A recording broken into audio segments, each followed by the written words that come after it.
कहनी नहीं का देखो मतलब ई सब बखेड़ा कइले के का जरूरत रहे हमार हक नहीं के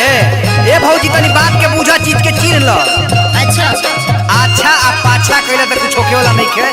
ई सब ड्रामा कइले के का जरूरी बा भाई काहे जोतले बाड़ो हमरे बात ज्योति हिता बा अच्छा रुको फोन लगाओ लगाओ बाकी हम ना मान काहे ना मन अच्छा त लगा लो तो तारा देख पर्चर के मत बोल हाथी के कान पर उबाड़ू का करो पते चल जाई तो सुनाओ सुनाओ काल्हे फेर से कराइब हम अमीनावाना काल्हे फेर से बोलाइब हम अमीनावाना काहे खातिर काल्हे फेर से कराइब हम अमीनावाना करा लो फेर से बोलाइब हम अमीनावाना जोत ले ले का देवरू जोत ले ले काठा भर जमीनावाना हमरे तो बोलले बा जोत ले ले काठा भर जमीनावाना तो सुन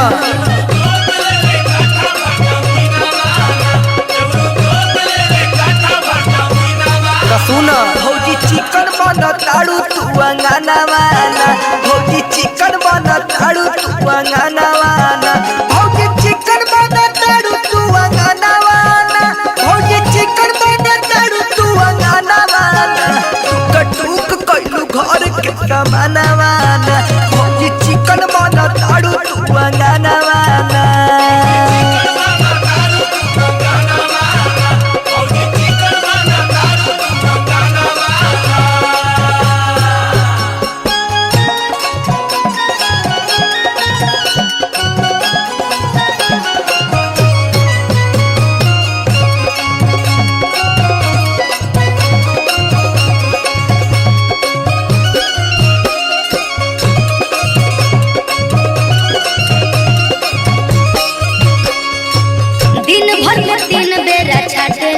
हर भर उठल तो हर रहेला कुदार त मरत नु है पड़े जब काम हमके राय से बोलावो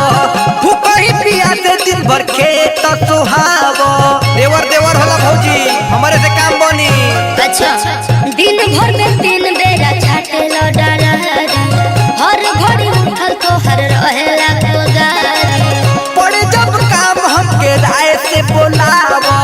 भूखही पिया से दिन भर खेत सुहावो याद करो जब पड़ल रहे दिनवाना चलत रहे नहीं पानी के मसीनावा अपना सैया के बहावल कौन पसीनावाना भरना में पानी सोई त लगिनावा हम ही लौड़ा है जोत लेला काठा भर जमीनावाना देउरू जोत लेला काठा भर जमीनावाना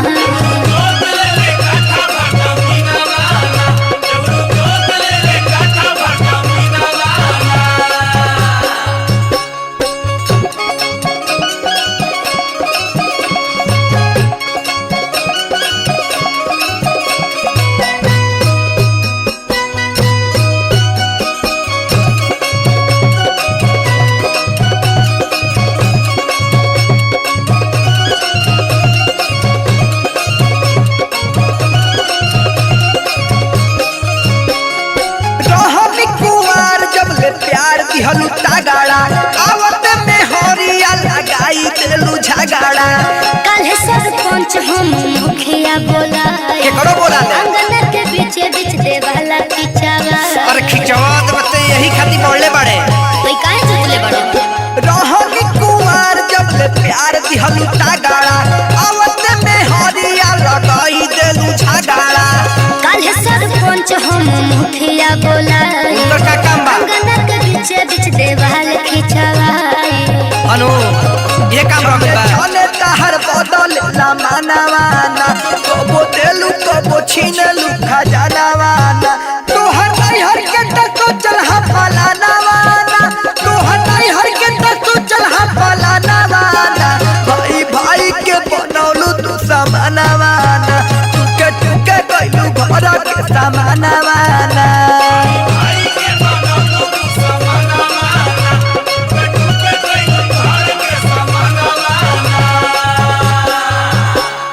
जमीनवा का सब थाती हमरे बा।